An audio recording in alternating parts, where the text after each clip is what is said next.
Welcome to the Midnight Bible Study. Today's topic, last words of the dying and famous. So we'll get right into it. Prince Albert, his last words were, "I have had wealth, rank, and power, but if these were all I had, how wretched I would be." Those are heavy words. I've had wealth, rank, and power, but if these were all I had, how wretched I would be. Let's look at this in a Bible context. What does Ecclesiastes have to say about it? Ecclesiastes 1, 2, and 3 says, "Vanity of vanities, says the preacher. Vanity of vanities. All is vanity. What does a man gain by all the toil at which he toils under the sun?" And then Ecclesiastes 5:10, "Whoever loves money never has enough. Whoever loves wealth is never satisfied with their income. This, too, is meaningless." So I think Prince Albert was right. He said, if that's all I had, how wretched I would be. God bless his soul. Max Beer. Max Beer said, by the way, that's a heavyweight boxer. He said, "Oh God, here I go." That was his last words. "Oh God, here I go." Don't know how, I wasn't there, so I don't know the tone he said them in. It could make all the difference. Oh God, here I go, or oh God, like here I go, it could make the tone. I wasn't there for the tone, but oh God, here I go. All right, let's see what this brings into. Brings to my mind a quote by St. Gregory, which reads this: "Man by prayer merits to receive that which God had from all eternity determined to give him." Man by prayer merits to receive all that which God had from all eternity determined to give him. There's another quote, and I can't recall the saying at the moment, but they say, look, at the moment of your death, what are you going to wish you had done? Do it now, because we don't know when the moment of our death is. It could be tonight or next month. No, none of us know. So what, at the hour of your death, what are you going to wish you'd gone to confession? Don't wait. You don't want to miss that one. Are you going to wish you'd spent hours and hours praying for, intercessing for other people, or whatever it is that at the hour of your death, when you're facing God on Judgment Day, what is it you're going to wish you had done? Do it now. Do it every day. Make it your entire life, living for God, your relationship with God. Make that the most important thing in your life. 100%. Chesterton, G.K. Chesterton, the Catholic writer, he said, "The issue now is clear. It's between light and darkness, and everyone must choose his side." Everyone must choose his side. The issue now is clear. It's between light and darkness, and everyone must choose his side. That's quite a last word there from Chesterton, which brings in another quote to mind of St. John Chrysostom. "Prayer is the right place of refuge for every worry, a foundation for cheerfulness, a source of constant happiness, a protection against sadness."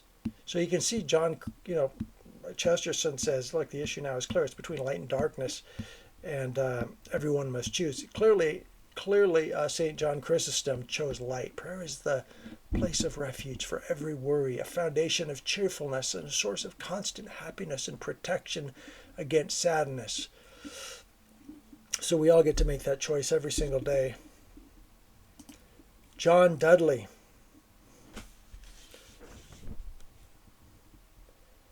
Duke of Northumberland.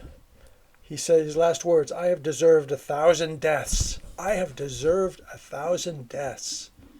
That's heavy. Perhaps many of us could say something like that. Okay, look at the Bible. Chronicles 7:14. "If my people who are called by my name will humble themselves and pray and seek my face and turn from their wicked ways, then I will hear from heaven, and I will forgive their sin and I will hear their land. So if we like John Dudley deserve 1,000 deaths, or we just feel like, bad about ourselves, or we feel like, we're sinners, or we made some mistakes in life, or we just haven't been living for God, we've just been living for pleasure or something like that. Remember Chronicles 7:14 gives us it lays it out for us. If my people who are called by my name will humble themselves and pray and seek my face and turn from their wicked ways, then I will hear from heaven and I will forgive their sin and heal their land. And of course, that's Old Testament. We're under the new covenant now with Jesus, but essentially it's the same thing. It's the same thing. We got to turn to Jesus 100%. And if we're well, anyway, I won't get into the details, but that's another important scripture there. And then Victor Hugo. This one's kind of heavy. Victor Hugo, the famous writer. Victor Hugo, God have mercy on my soul. Good people, I beg you, pray for me. I see the black light. That's from Victor Hugo, the famous writer. Good people, pray for me. I see the black light. Somehow I don't want to be saying that on my deathbed. I want to see the bright light, but not the black light. God have mercy on the Victor Hugo soul. I think we should actually pray for Victor Hugo, for his soul. According to Wikipedia, Victor Hugo was a Catholic. He was a Catholic kid, but then he became a non-practicing Catholic, and then he became an anti-Catholic after that. And he got into spiritualism. He went to seances, which is essentially the occult, and it's like New Age stuff. And anyway, apparently he prayed every day, but he was like one of these people who was like, oh, I'm spiritual but not religious. So he turned against the church. Anyway, I'll just finish up here with a quote from the last words of Saint Teresa of Avila. How I have longed for thee. Oh, welcome the hour and the end of exile.